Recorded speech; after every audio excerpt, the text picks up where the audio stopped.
I think I know you. Hello. Hey everyone, I how are really you? think I know you. Who are you?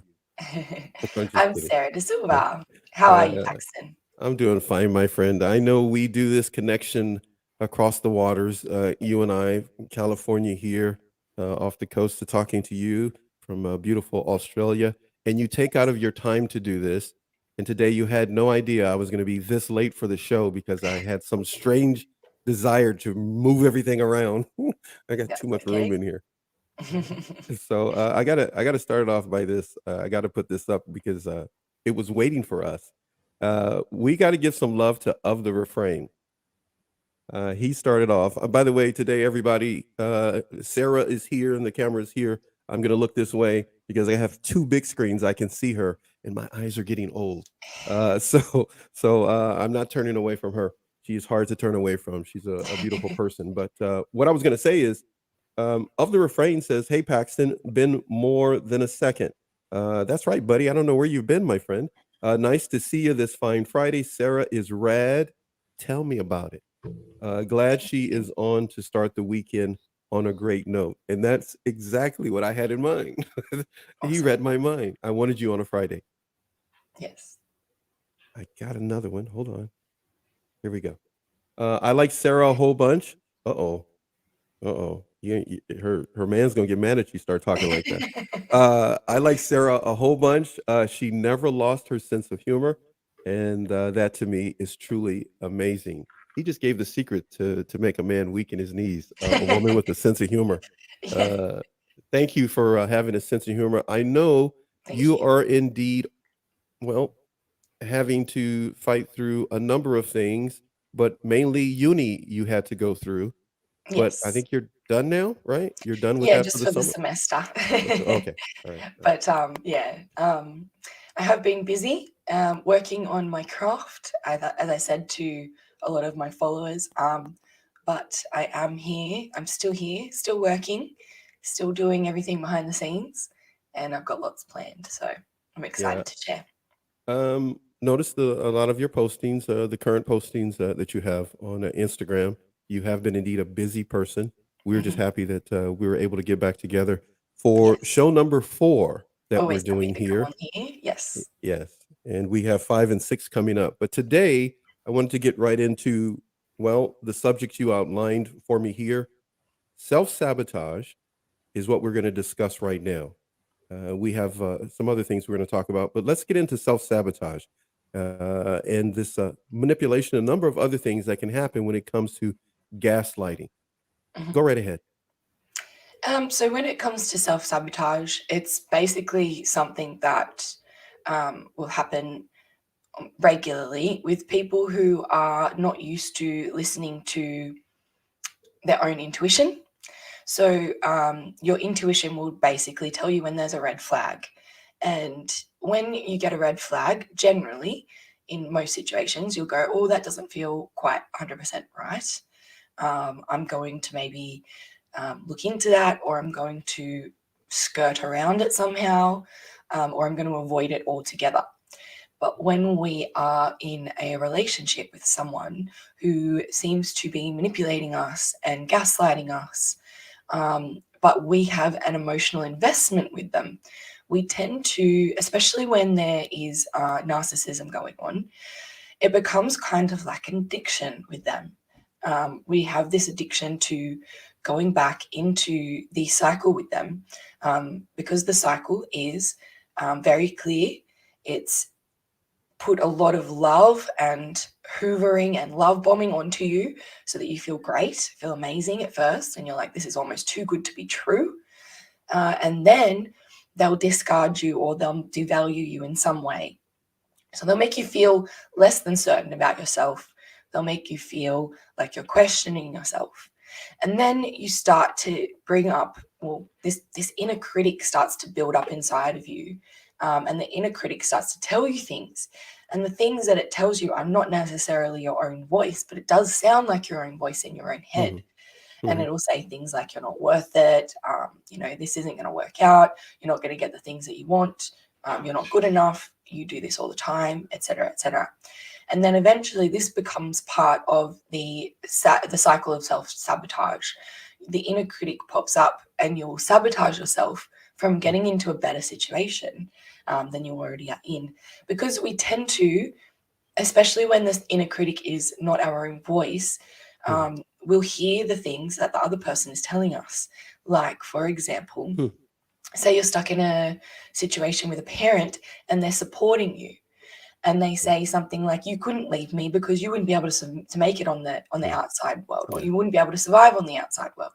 So they've told you this your whole life, and then your inner critic is saying, well, no, you can't leave because you wouldn't be able to make it on the outside world. So therefore you self-sabotage and you stay stuck in the pattern. And the pattern is very damaging sometimes. It can cause a lot of long-term damage.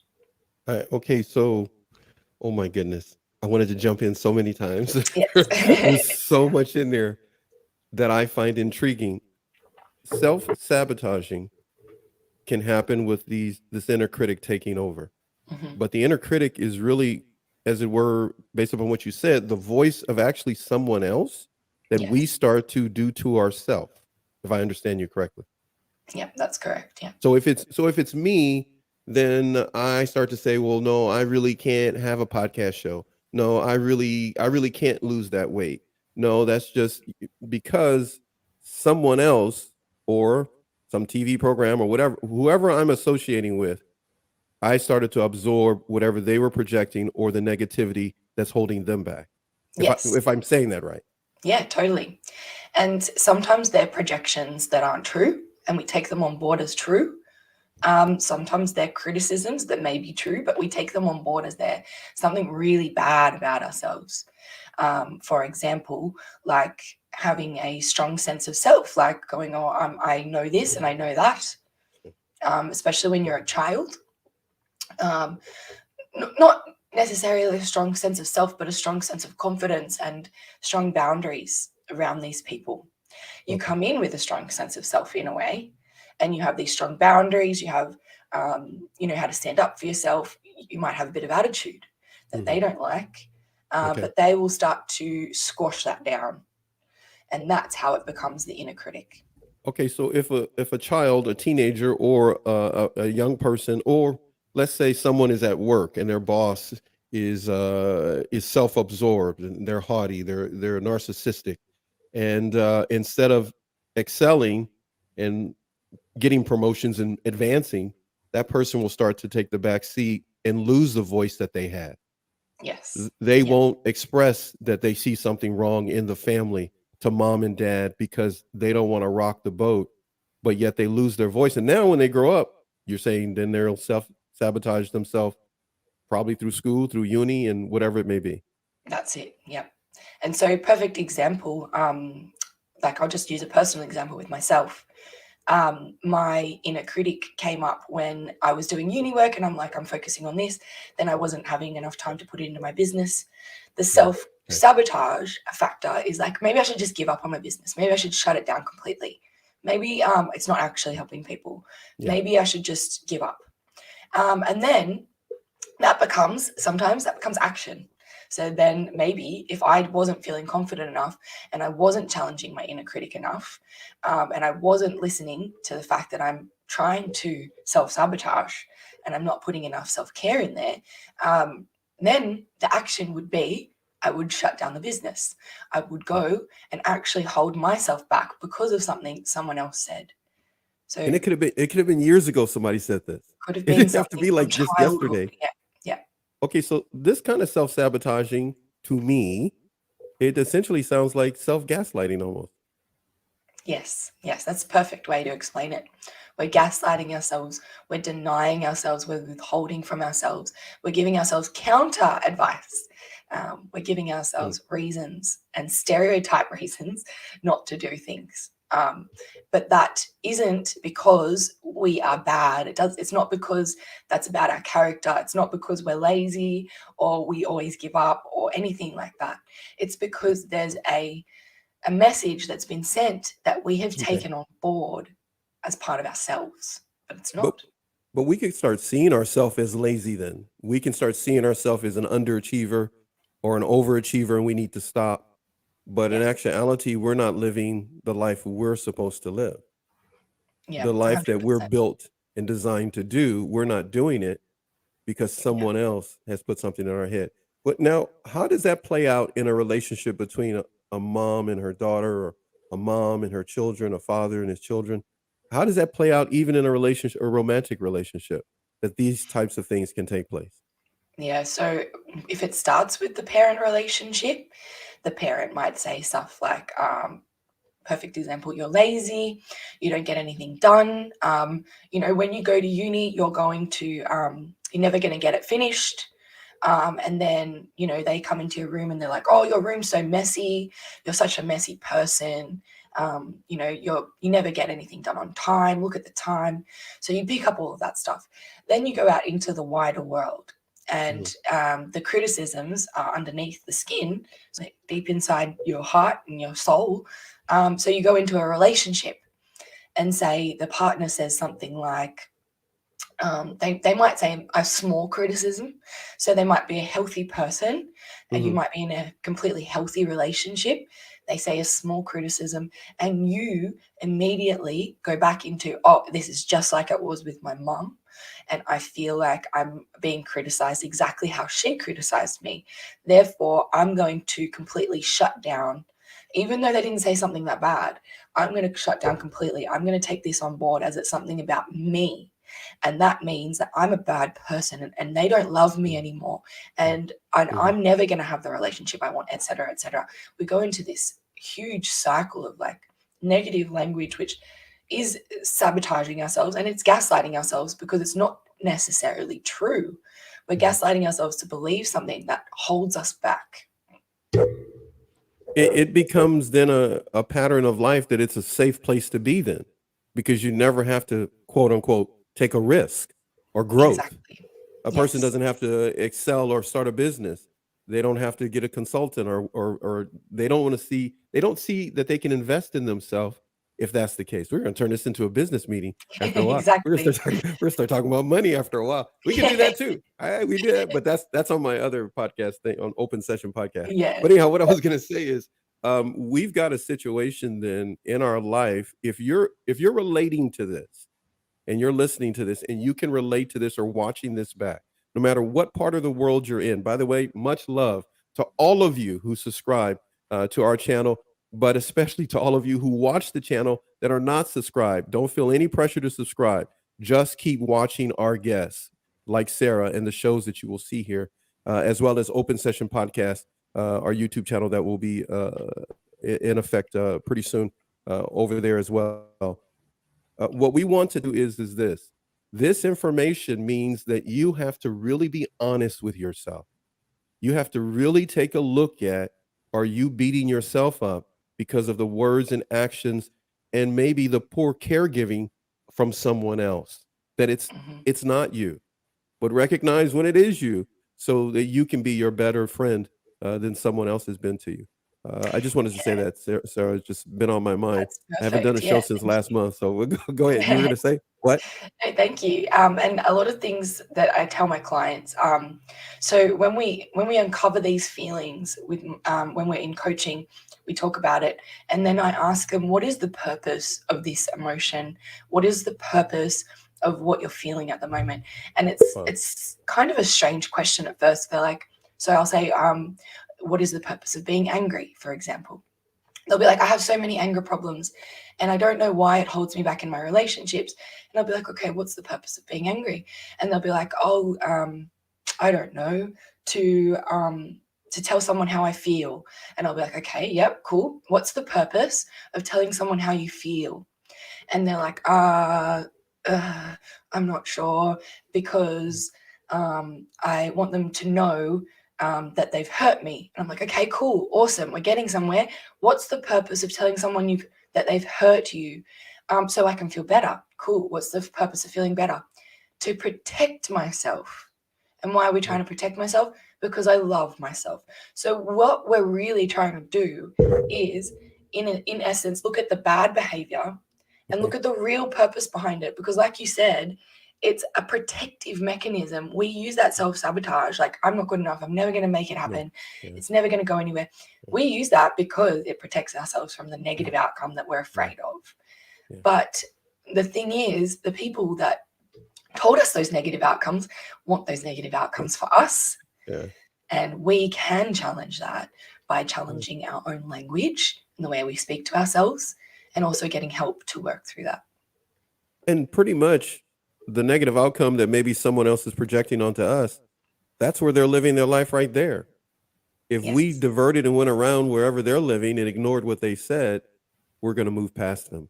That's totally. probably why they're upset, because we're going to move past them.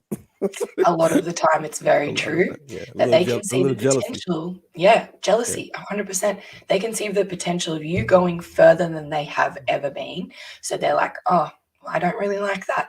And they might not be consciously thinking, I don't like that.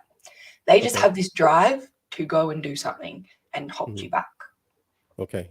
Now, for a number of you who may be watching this, many of you may be comfortable at seeing our shows like this. Some of you may be thinking, I thought we were going to just talk about gaslighting, and that word in itself, in its limited context, that can happen all across social media, no matter what platform. It can have almost a limiting conversation on it. We wanted to expand that conversation beyond what most people try to do, and we're just taking steps in that in this show number 4, entitled Gaslighting 101, and the many different variations that we're going to be discussing even in the upcoming shows that we have. Uh, but when it comes to the word gaslighting, we've already kind of broke that down in 3 shows.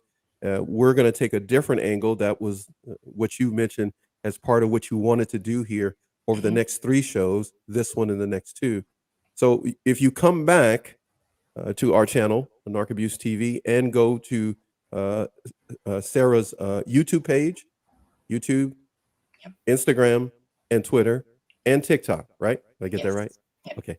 All right. You're going to find that there are a number of things that she will talk about. But what does concern me, and I want to get into right now, is PTSD, in other words, c-ptsd. Mhm. Can you touch on that for us Mhm. a little bit? Yes. So PTSD, most people have probably heard of. It's where someone experiences a trauma and then they develop post-traumatic stress disorder, which is like there's a physical, mental, and emotional effect on the person. And it affects their day-to-day life. They might experience anxiety, they might experience intrusive thoughts, they might experience the self-sabotage behavior like the inner critic, Right. and that can hold them back. So we see PTSD in general with, a lot of people just make the assumption that that's because of, that's from the military. We Mhm. hear that army veterans have PTSD from going and engaging in activities over there that are not very good for the human being to engage in, which will definitely cause PTSD. But when we're looking at complex PTSD, that's why it's called complex, is because it's a buildup of very small traumas that might not seem significant at first. So say you've experienced one small trauma, you might be able to get through it, quite easily. Say it's narcissistic abuse, but not Mm. on a grand scale from your Okay. parent. You kind of realize this isn't really right. Maybe you move in with another parent and you're like, back on track. That's a small trauma. But say you're experiencing daily trauma with a parent who's neglecting you and narcissistically abusing you, then you've also experienced sexual abuse. Then you've also experienced abuse not just through the home environment, but through the school environment or through an after school activities place where maybe the Mhm. coach is abusing you as well. And then you get bullied at school as a result of that.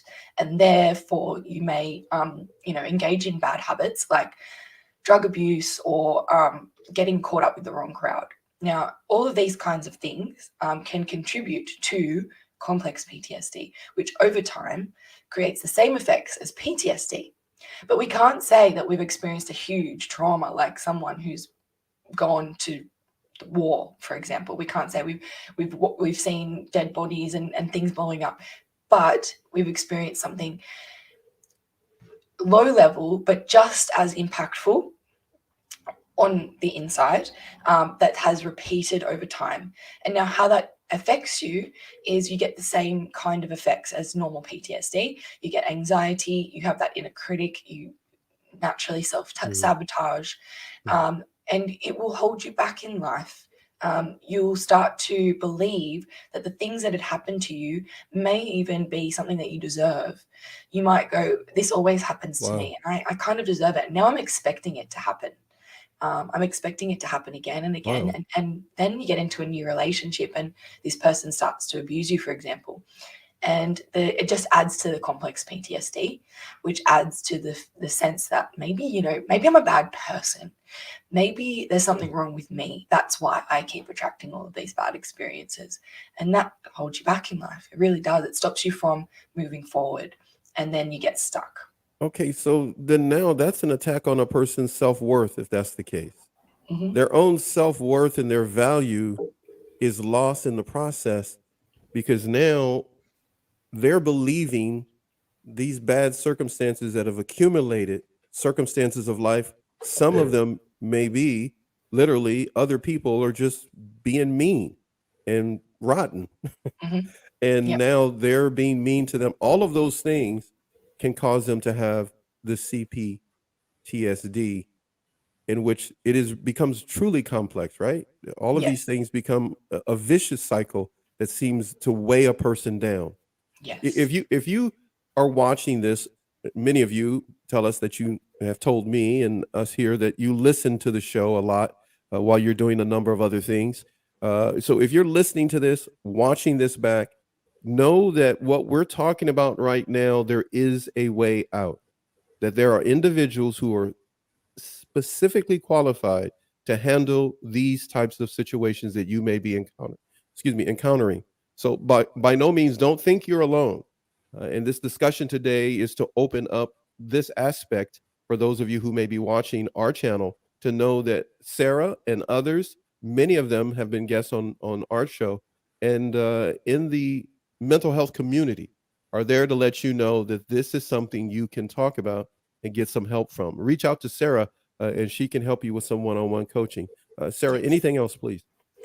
Yeah, just that when it comes to complex PTSD, you might not know that you have it. You Mm, might realize wow. that when it comes to looking at your life, you're like, oh, wow, I did have a few traumas. And it's really affecting my life. Like I wake up in the Mm, morning and I have these intrusive thoughts about those things that happened to me. mhm, And I've got this anxiety. You might notice that. Um, and you might go into therapy, you might go into, get help, and then you say to the person, I haven't experienced that much bad in my life, but I just have this sense of, um, unhappiness, and I like a sense that I can't move forward, and a sense that I can't do things that I want. mm, And then when the person comes in and we start to uncover what those traumas were, they are all just as significant as each mm. other, and they Yeah. all deserve as much work to move through them. And unfortunately, you have to go into therapy for a little while to move through these things. And there's a lot of different techniques that work for different people to move through them. So do know that if you try something and it doesn't work, that there are many ways to approach the same thing, many Mhm. ways to heal the same thing. It's like they're saying, there's more than one way to skin a cat. Okay. Yeah. Yeah. But yeah, there's many ways to approach CPTSD, but it's a matter of just addressing it. And a thing that I'd like to tell people is exposure therapy is very, very powerful when we look at the things that have affected us. The Mhm. problem with PTSD and complex PTSD is that it's become like a record on repeat in the brain. So it's going Okay. around in a circle, and then the trauma happens and it creates a scratch on the record. And now, unfortunately, the record is going, and until we go back to that experience and we go, okay, so what happened here? Let's go into it. Let's look at Mm, it. Why is it making me feel this way? And now let's see it from a new perspective, a new lens, a mhm. new lens that's going to give you power moving forward. As soon as they start to do that, then the record goes like this, and it goes back onto the normal turnstile, the way it's supposed to be turning. Mhm. And then we can address, maybe it comes back onto another scratch and it starts going to again. We address the other trauma and we keep addressing more traumas until we're kind of feeling like we've got a hold on what was happening back there. And it's no longer affecting our life right now, where we're not going, oh, I don't have anxiety anymore. I don't have those intrusive thoughts coming in. It's not holding me back.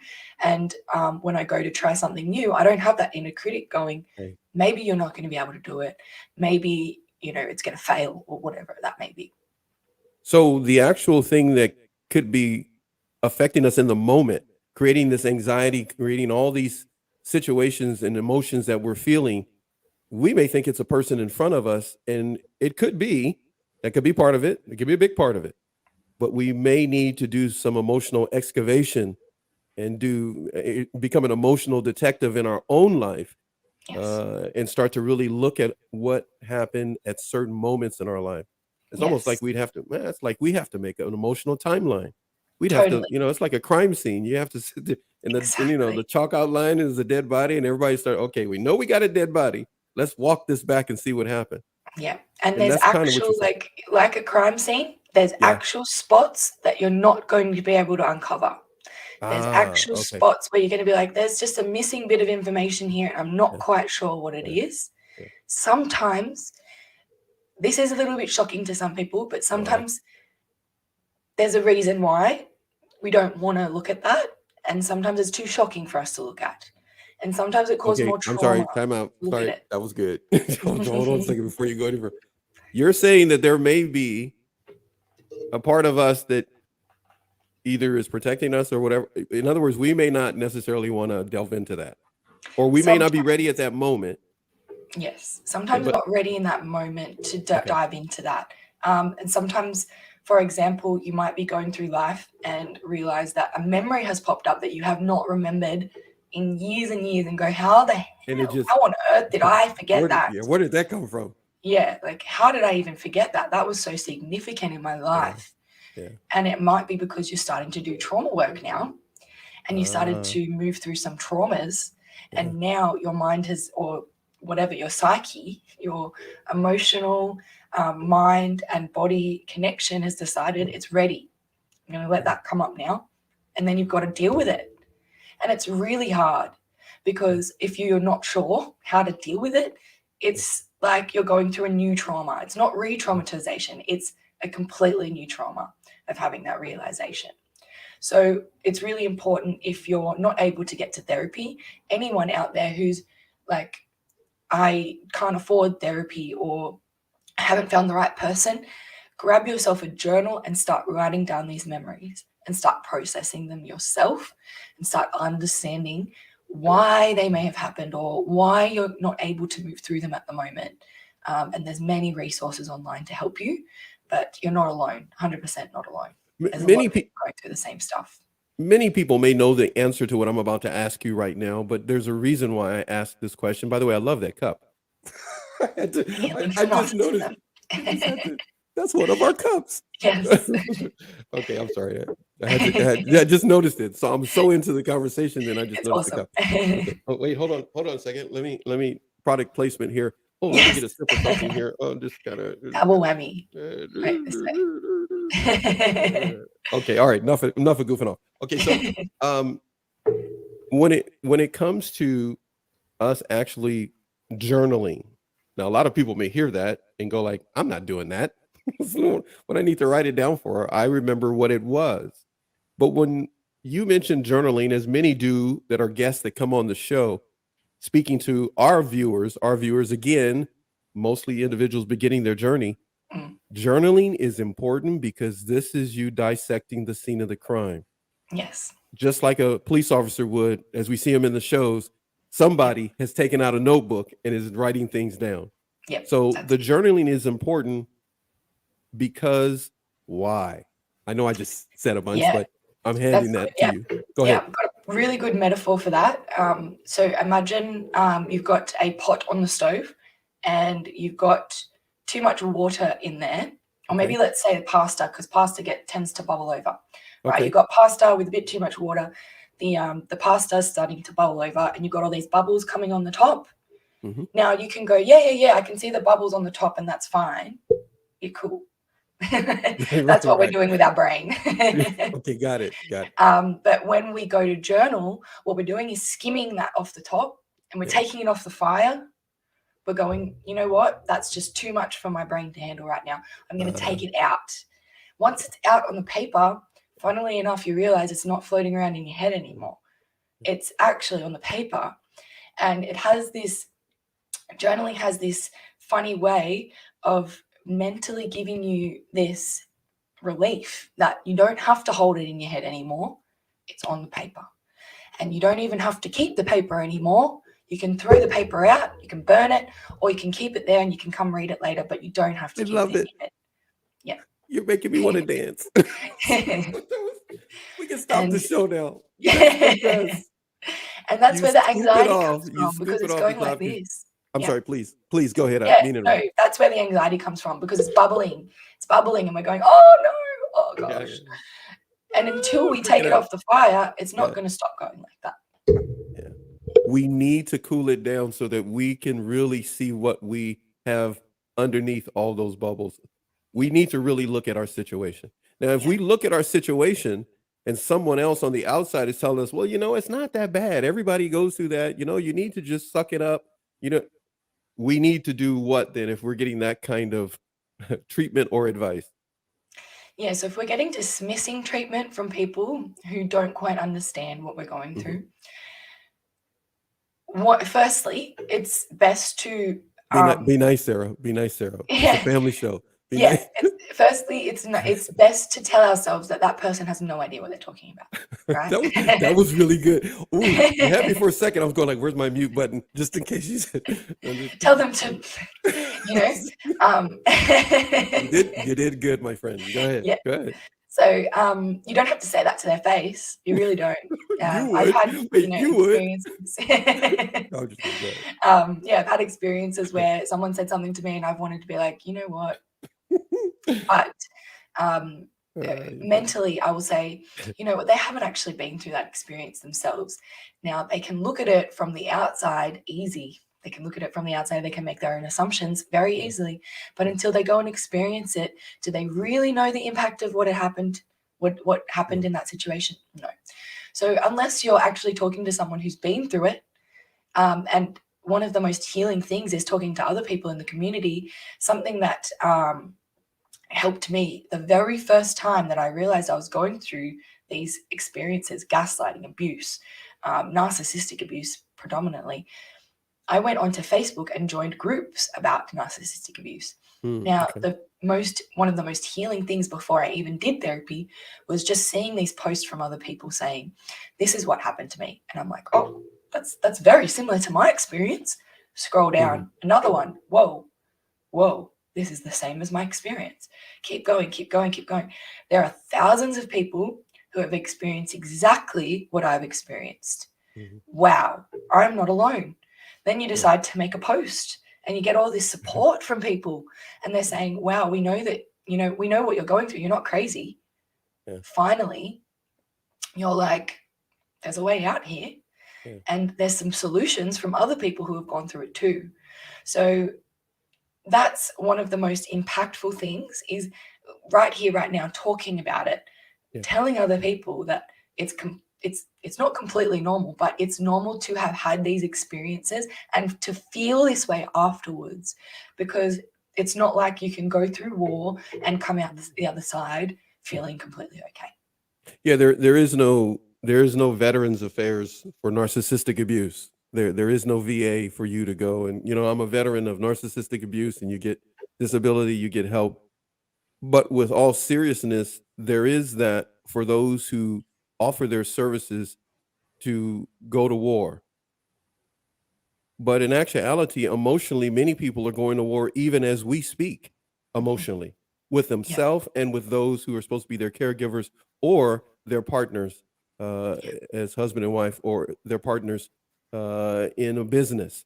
They're experiencing war emotionally. And what you're offering to individuals, as many of the guests that come on here, but especially your series of shows, the first 3 and the other shows that we've done, and the summer series that we're going to do together with 2 more shows coming, you're offering people the opportunity to see that they can actually navigate away from being their own enemy by listening to the voices that somebody else put in their head. But you're saying 100%. journaling is one of the major ways to do that. You also mentioned the Facebook group. So just in Yes. case someone's looking to try to come up with some design plan or have a planner to figure out what to do, there are Yes. ways that they can navigate around that. Can they find more? They can find more of information like this on your Instagram, right? I know they Yeah, can find it on Twitter because that's how we met. So, yes. so Twitter, YouTube, I'm now going to be putting on long videos on YouTube talking about these things. And also Instagram, Twitter, and TikTok. Now I'm uploading videos up there too. But the main message I want people to know about that is that you may be going to war each day with your emotions. You may be metaphorically going to war with the people in your life, feeling like that everyone's out to get you and everyone's against you. When that may not necessarily be true. So what we need to look at and be really easy on ourselves with is that we haven't been given the right coping mechanisms to handle these situations. So as we were growing up, we may have experienced the narcissistic abuse. Well, we were experiencing abuse. We weren't given coping mechanisms to deal with that abuse. The parent wasn't going, now that I've abused you, here's how to deal with it. It's really hard. So it's our responsibility. And sometimes that's triggering to people that we have to use our own skills, our own motivation, and our own discipline to do that work ourselves, to start to work on our own emotions and take responsibility for how we feel now. Because it's very easy to go out into the world and go, hey, because my mom abused me, or because my ex abused me, now I'm a victim. And now everyone's going to treat me like that. And we tend to have that story playing out, like the record playing on repeat. We have that story playing out. Once we've had that experience, we're like, okay, this is shaped who I am now. But if we're actually handed the coping mechanisms to deal with those things, those stresses daily in life, not only the parent, but say the boss, the friends, the next relationship that we come into, then we're starting to change the story ourselves. We're going, that person is no longer in control of me. I'm in control of me. And therefore, their voice starts to quieten in the inner critic way. And our voice starts to challenge that inner critic and go, hang on a second, that's not my voice. Yeah. That's someone else's voice. And I'm going to challenge it because I know myself. And that's what I mean by coming to a strong sense of self by working on these coping mechanisms, which help us to know ourselves so no one else can pretend like or assume that they know us and manipulate us in return. Right. Us being in a position to do so, I'm gonna toss this your way, and then hopefully I get a chance to show you a couple of things. I just love that cup. I just love that. No. Boodle's Art Gallery came up with the custom design for that cup. So everyone, please feel free to go to Boodle's Go Art Googles. Gallery, which is on Instagram. And I don't know, check out their Shopify. They got a lot of stuff. They got tons of merchandise too, but they handle this shirt. They do a lot of things for us because they want to keep our shows going. So we truly appreciate them helping us out. I want to toss this your way. Formation. Now I'm taking from the notes, some of the notes you sent me for this particular episode. Formation. Who taught me how to write fast? Formation. Forming a sense of self. I'm going to take. I don't know what I was writing while we were talking. I don't know what that was. Chicken scratch. Chicken scratch. Formation of a sense of self. What does that mean? So a sense of self is our identity, right? So who are we in the world? Who are we to ourselves? Who are we to the people around us? Who are we in the world as a whole? What place do we have in the world? And that's not something that anyone can tell us. That's something that we create ourselves. That's something that we decide ourselves. But when we have been, in a way, our sense of self or our formation of a sense of self has been broken because of abuse, especially if we grew up in an environment like that. So I'm just going to move away from my microphone. You If we don't grew up, like the mic today, do you? You just I'm been just being. kidding. Sorry. I'm not getting you up this. I'm not getting you at 9 o'clock in the morning anymore. Yeah, I'm gonna stop. I'm gonna start having a later show just so you won't wait. It's my nap time and it's your time waking up. We both Yeah. sleeping. So when we have this formation of a sense of self as a child, it might not form correctly, right? So it's not completely formed because of the abuse. We've kind of like been, the kid, it should have the ability to go out into the world and feel secure that their parent is going to be there. But when there's neglect, for example, the kid goes out into the world and looks back and is like, my parent's not there, so I've got a sense of abandonment. Or they have abuse, so they go out into the world, but they have that inner critic. That has impaired the formation of a sense of self. And a strong, true sense of self would be one where we feel confident to make our own decisions, trusting our own choices, feeling like, whenever a problem arises, we're able to solve that problem without breaking down. So now when we're adults, we've realized that that's been impaired and we're like, oh, things in my life are quite hard. I'm juggling, even myself, I seem like I have my head screwed on, but I'm still dealing with some of those things that I didn't get when I was a kid, and I'm juggling and I'm going, you know what, I'm still figuring it out. And that's okay, because now I've formed a sense of self that has enabled me to believe that I'm going to be okay regardless. But, there's still the inner critic that goes, oh, yeah, maybe you should quit your business. Maybe you should throw it all away. But then I challenge it and I go, hang on, whose voice is that? Whose voice is that? Is that my voice? Because my voice, I don't think my voice would say that. I think my voice would say, just keep going. You're going to be okay. Don't worry about it. So when we I are love able that. to I love discern that. I love that when you just said that. Yeah. I'm sorry. I just got to let that linger for a minute in my head. When you talk that way, as a father of daughters, I say, I love hearing you say that, because that formation of self can be attacked. But when you start layering one layer after another on top and forming that sense of self, now that I understand what you mean by that, that's just beautiful to hear you say that. That you like have this conversation with yourself. It is I about love talking it. to I yourself. love it. I love it. Yeah. And that's what I mean about journaling as well. It's kind of the same thing. We do the journaling to talk to ourselves, and we go, you know what, why am I feeling like this? Because of this. And you know what, I'm angry and blah, blah, blah. And I'm starting to get it all out. Then when we start to do therapy and we start to do this self-work, and it's not just therapy. You're going out there, you're doing your research, you're talking to other people, say Facebook groups, for example, and you're starting to realize that this wasn't my voice. This was someone else's voice. So I'm going to ask myself, what do I want? A lot of people don't ask themselves this, especially if they've been brought up in a narcissistic environment where their parent was telling them what they want. Their parent was telling them, if you don't do this, then you don't matter to me, basically. Like, you've got to do what I want you to do. And if you don't, there's something wrong with you.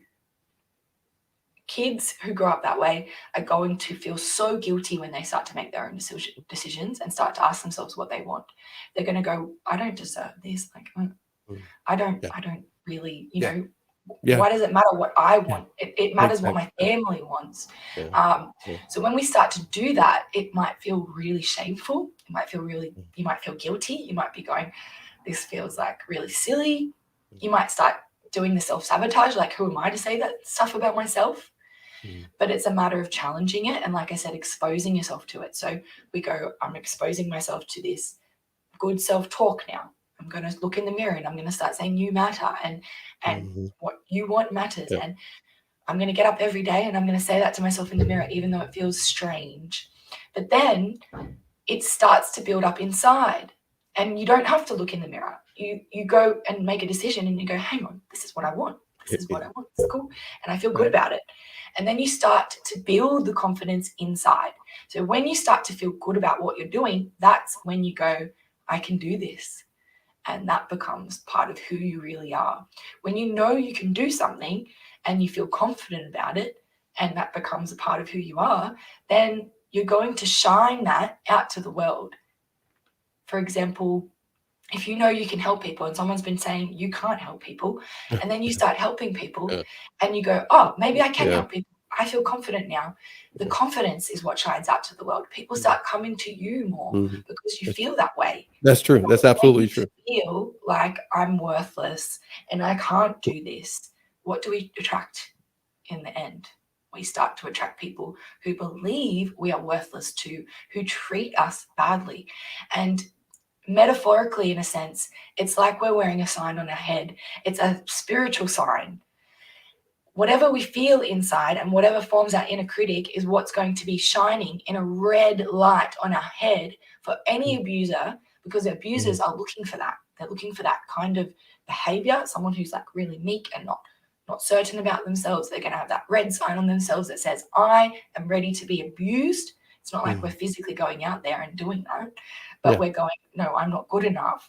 And my mum said that blah, blah, blah. And my partner said that blah, blah, blah. So this is how I put myself out to the world.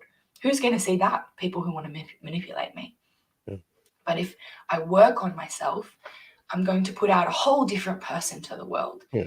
And there's going to be less opportunities for people to abuse me because I I'm l- not going to allow that. I like that whole nother person to the world statement, and Yeah. everything you have just said. Again, I could listen to you all day. I really could. Just I think you're getting kind of woken up now, huh? It's kind of like Yes. when we first I hear you. I wanted to do a show with you today as my first show back in the month of June from last month, because I knew that you would do most of the talking. So I just needed to carry a little bit at the beginning because you were just waking up.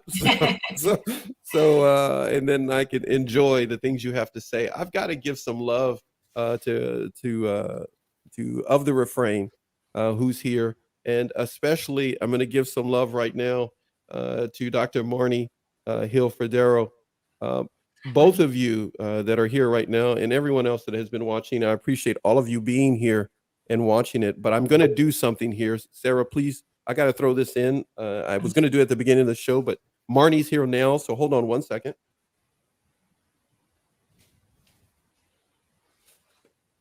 Here I am. All right. So I received something in the mail. You see a little mail thing there here in US Post. And it was, I'm going to set this aside. It was this. Now, everybody may or may not be able to see this. You kind of see it's kind of glossy. True This is a book Dr. Money. Marnie. She sent me. It is her latest publication. I may not be doing it justice here in our little setup here to be able to see it. It's True Deceit, False Love. Now, this is a word search puzzle on Oh, domestic violence, narcissistic abuse, parental alienation, and intergenerational family trauma is what wow. this particular book is. I think this is number Marnie, you're gonna have to help me here. But I wanted to connect this, and everybody's gonna understand this as soon as I get done here. Um, yeah, I think this is book number 6. I could be wrong. Oh, wow. I've Amazing. lost so many count. You keep cranking out books, Marnie. So the doc has made this her purple. I'm just calling it her purple Yeah. collection. But they're all different colors. You no doubt have noticed her here a number of times on our Yes. shows. But I'm going to say this now because Marnie is here and Sarah's here. I'm hoping to put both of you two together for a show. Awesome. Now I'm going to have to do what I normally do, go behind the scenes and put that together so we can produce and direct the show together. But it'll be a special show that we may be able to do together, and we'll work that out. So Marnie, That'd I be know you're there. So I'm seeing what she says. Okay, everybody, here we go. I'm going to do some things on the screen, but I wanted to tie that into what you just said. Yeah. Um, as you see, of the refrain says beautiful message. What you just mentioned is really information. It's like the foundation for someone to move forward, Yeah. to not be held down by the past or weighed down, as it were, things hanging around their neck from the past, emotional backpack full of stuff that they don't need anymore. They Yeah. need to be moving forward. Well, a lot of people want to, they just have no idea. So they may settle into feeling like that they're a victim the rest of their life. And Yeah. technically, abusers want you to feel like you can be Exactly. a victim all you want, or a person who doesn't see themselves in the beauty that you are.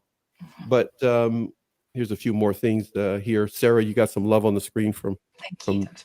Thanks. from Doc. I just love Dr. calling her Refrain. that. I call any doctor Doc when they come on my show. But Marnie has a lot to tell you there, and I'll just keep putting them up.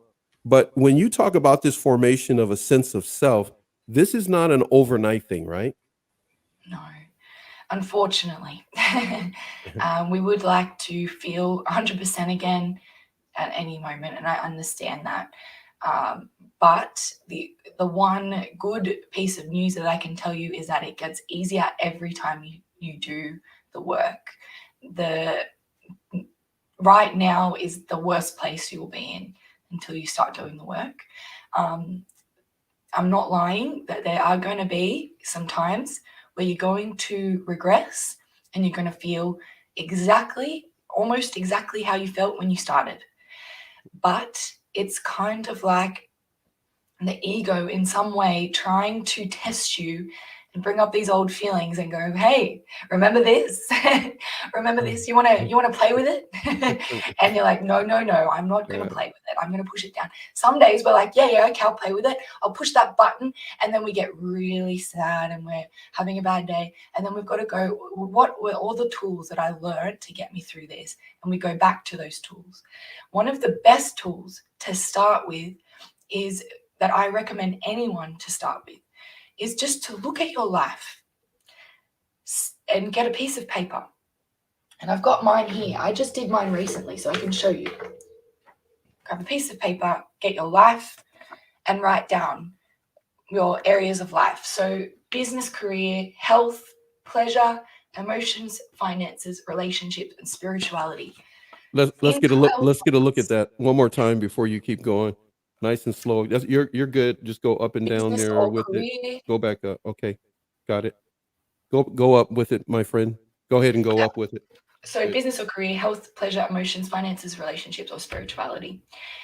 So write a date on this piece of paper. So I've written 12 months and write what your goals are for each area of life. So for example, business and career, I want to write down what I want. So I'm going to write a few points, right? Mm-hmm. Now I've got the date on there, which is June 2023. Now I've got all my points written down. I'm going to go grab a piece of cardboard and I'm going to print out some pictures that represent those points. I'm going to put them on a board, and that's what a vision board is. Now, when you look at that board every single day, you're going to see all of these amazing things that you want to create in your life. And that's kind of, I don't know if anyone believes here in the law of attraction, but that's how the law of attraction works. And what we have been doing in the past, and what you have maybe, anyone who's listening may have been doing in the past, is getting up every morning, looking at your life and going, it's crap. Or, sometimes we have this cycle where we're stuck and we're like, well, what am I going to do? Life's crap and I'm stuck and I don't know what to do. If we have a set of goals that we're moving towards, even if life feels crap, we're actually starting to send a message inside that we don't want to be this way anymore, that we've got other things that we're trying to move towards. Now, this part is easy, right? We can move towards those goals easily if we start to put them in place. We put them up on the wall. We go, okay, what am I going to do today? What's going to get me closer to that goal in the next month or so? We can easily do that. But the hard part is the limiting beliefs that come up when we go to do that. And like I said, the self-sabotage comes in. We go, oh, look at all these amazing goals I have. And no, there's no way I'm going to get that done by, 12 months, Oh, I'm going to forget about that. Goodbye. And that's the work that we need to do. We need to expose ourselves to the things that we're a little bit afraid of. I want to go out there and maybe make a new friend. That's on my goal list. I want to make a new friend. Wait, hold on a second. Are you telling me I'm not good enough friend? Is that what you're saying? No, this is just an example. Are you saying Eve Bradley and Anushka and all of us? Yes. Michelle? No, they're definitely I'm just you saying Marnie's not enough of the refrain? What are we, chop liver to you, lady? No, this is just an example. All right. But say you want to go out and make a new friend. It's on your goal to make a new friend. And you go out there and you start to talk to some people. And you talk to people, but the inner critic is going, oh, no. I couldn't make a new friend. My parent told me that I'm not a good friend anyway, blah, blah, blah. And then you move away from it. You go, okay, I'm going to cross that off my goal list because that's too scary. no way. That's when exposure comes in. And, as a coach, I'm going to give you tools and coping mechanisms and ways you can approach it. But the very final step is you going and taking action. And if you can bypass the tools and the coping mechanisms and just go and throw yourself into something like that, that is going to be the fastest track to getting to where you want to be. Because the way our mind works is kind of like mathematical equations. If we've never gone out there and tried to make a friend, our mind goes, there's a 0% chance I'm going to make a friend. That's right. It's always going to go wrong. But if we go out there and try and make a friend, and we do it every single day, for example, after 30 days, we're going to be like, well, how many times did I get rejected? Maybe once. So there's maybe a 98% chance this time that I'm going to get rejected. So our confidence boosts as we go out there and expose ourselves to those situations. But obviously, for some people, that's going to be very hard because of that inner critic. So know that you have support here. For example, from me, if you want to work through those I got a friend, by the way. I just want you to know that. I got a friend. Go ahead. Keep going. A friend who needs to work through that stuff, or? No, I got a friend. I'm just saying.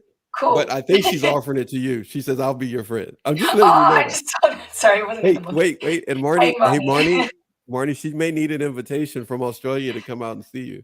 So you guys have to work that out. You go see her at her beachfront property out there. Oh, that'd be lovely. Or should I say oceanfront? Anyhow, I'm just go ahead. I'm just having fun. Yeah, no. But yeah, the most impactful thing here is if you can't get to therapy, if you're not able to do the work yourself, write out a set of goals and start giving them a go. See what happens. And if you notice that, like, I keep trying and I keep holding myself back, then, there's people here to help you. For example, myself, I can help you to achieve these goals. And it's just a matter of let's go through the emotional work and see what's holding you back, because usually it's a emotion, a thought, or a timeline thing. I use timeline therapy to help my clients to move through things that are holding them back, especially regarding PTSD or c-ptsd. Like I said, the record's hitting on repeat. Timeline therapy goes back and it takes the record off repeat. And it's a very powerful process that helps us to reframe what we went through and give ourselves the power in that situation. And a lot of my clients are looking for that. When they have a bad experience as they're growing up, they feel like the person who did something to them is the one who has the power.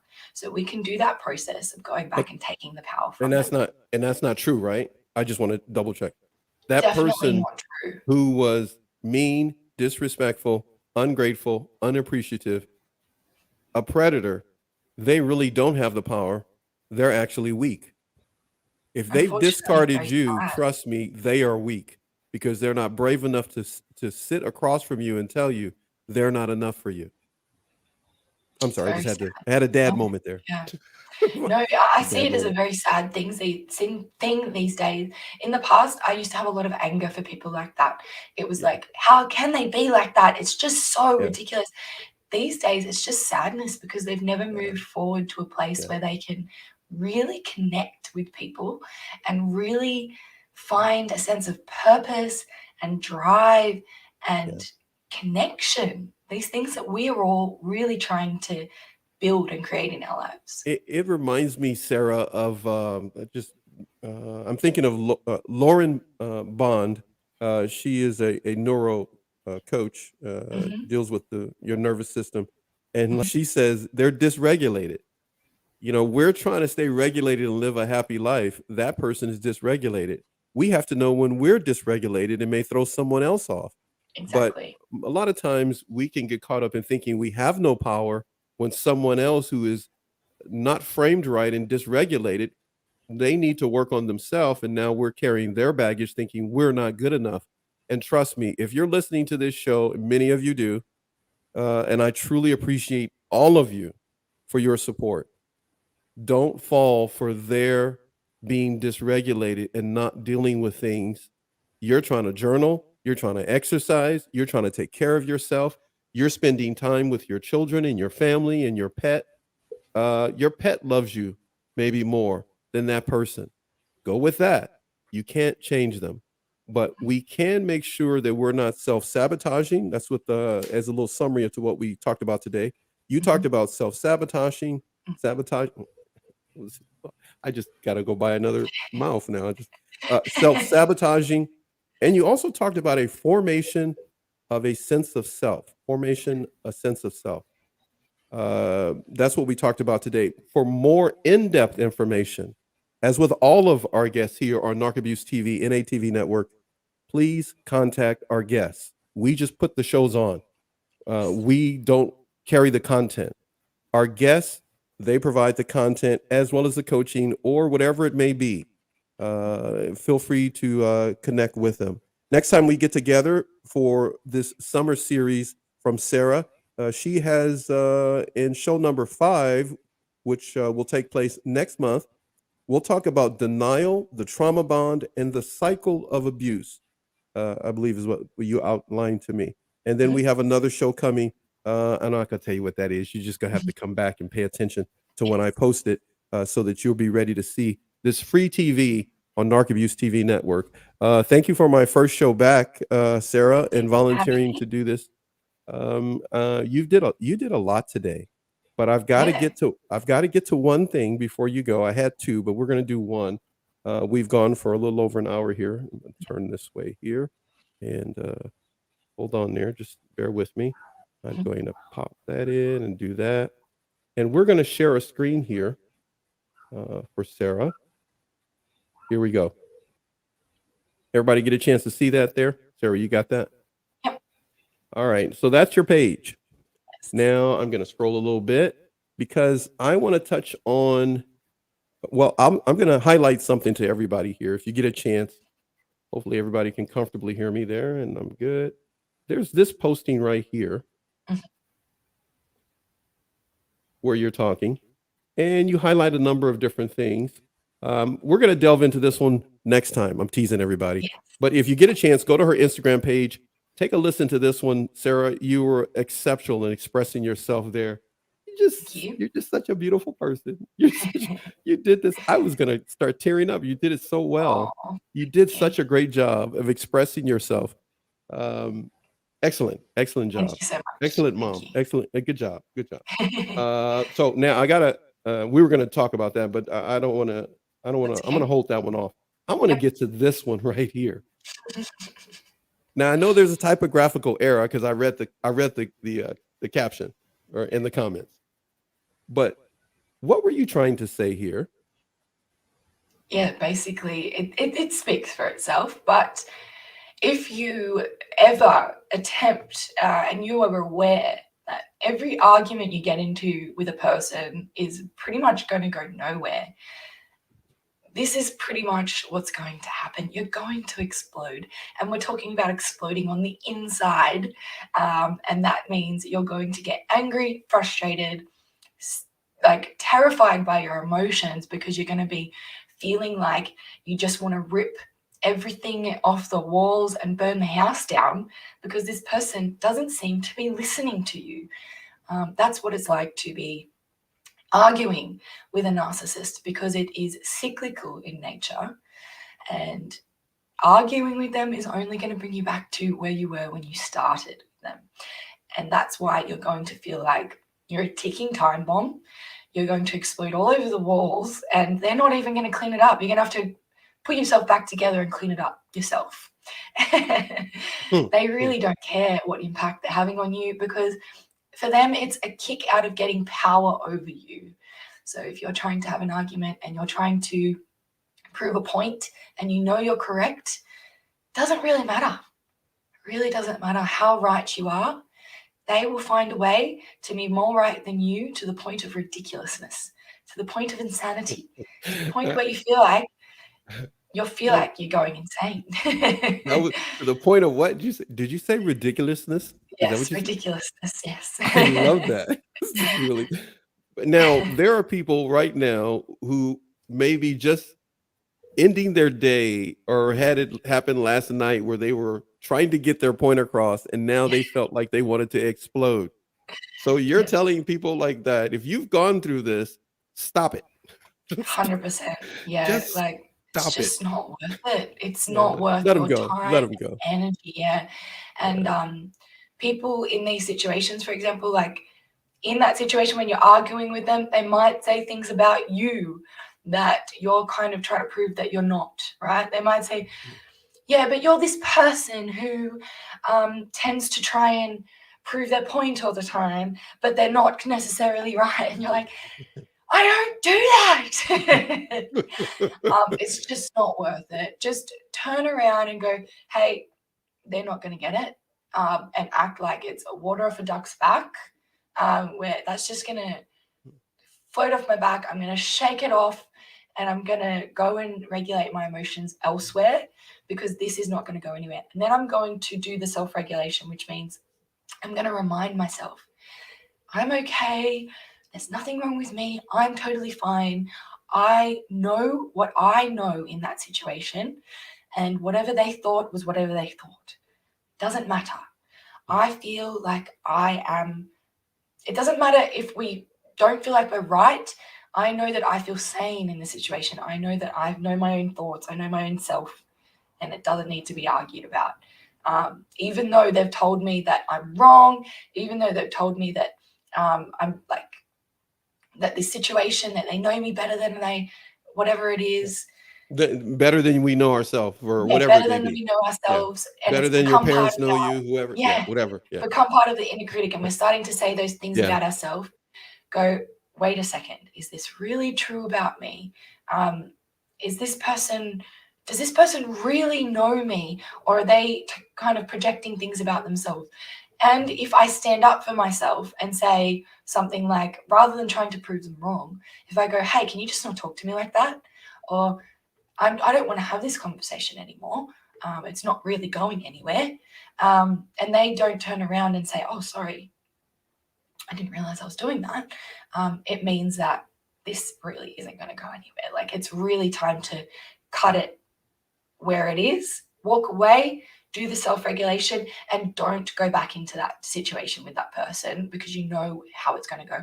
I've mentioned this in another one of our calls, and some people say this isn't true, but a narcissist or abuser, although they don't seem predictable, they are very, very predictable. Yeah, I've heard that a lot. I'm sorry. Go ahead, please. You Yeah, were yeah. saying.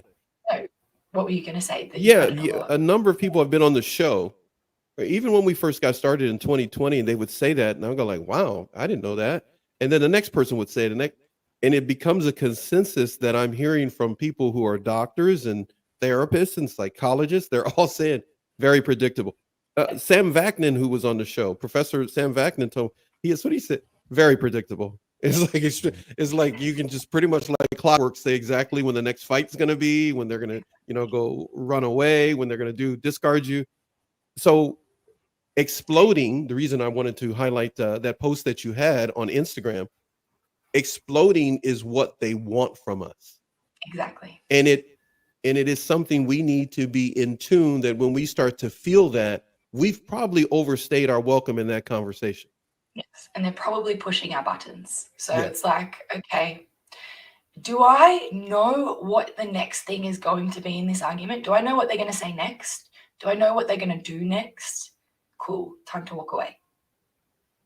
I know that they're going to deny me. I know that they're going to keep pushing their point. I know that they're going to keep saying things about me that aren't true. Okay, not any point in arguing with them. Not any point. I know what's going to happen. I know that in the end of this situation, I'm going to end up apologizing, admitting I'm wrong. I'm going to say that it was Yeah. all me, Yeah. whatever it was. You're gonna lose some measure of your self-worth and give in to the abuser. Let the anger alone. Don't give in to the explosion. And for many, Deal with by all anger means, elsewhere. elsewhere. I'm sorry, say that again, please. Deal with anger elsewhere. So say you're in the middle of an argument with them and you're like, I just want to yell at you and throw things. Go in your room, scream into your pillow, bash your pillow on the bed, go fill the tub with water and put your head in it and scream underwater. Go for a swim. Go throw rocks into the ocean. do anything possible to deal with the emotion that they have induced for you, but don't take it out on them, because what they're going to do is go, see, look at you, you're such a bad person. Look at all these things you do that I knew was going to happen anyway. They wanted that to happen. They pushed the buttons. Yeah. And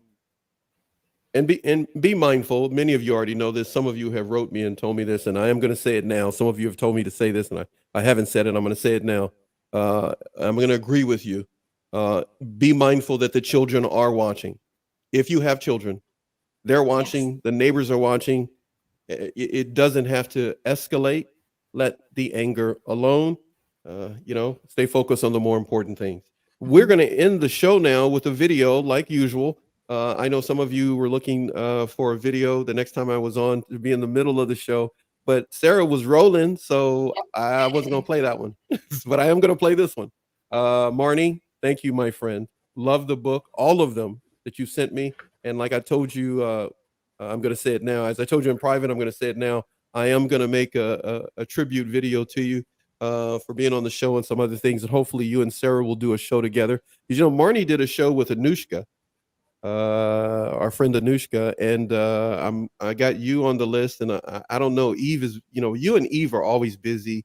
Anushka was busy long, I couldn't get her. And then finally her and Marnie could get together. Marnie's busy. So hopefully I'll get a show with you and her. And then I'm going to try to kidnap Eve again and bring her back, and for her and Marnie to do a show. I'm going to do the Marnie book circuit. I'm just going to do it all on Narc Abuse TV. We're just going to bring her back and talk about her books. Awesome. Thank you so much. I know you've got some things going, but I'm not going to tell everybody, and different things you're going to do. We'll talk a little bit after the show. I'm going to go ahead and give everybody a chance to see us wave. So we'll do our customary wave. Thanks for having everybody. We'll see you later. Thank you for getting up in the morning there in Australia, and here in California it's afternoon. But let me get over here so I can put something up for everybody. A thank you video for you, everybody. We'll see you guys again. So take care. We got it about ready. Get that wave, keep that wave going. Oh, that was good. That was beautiful. Here we go.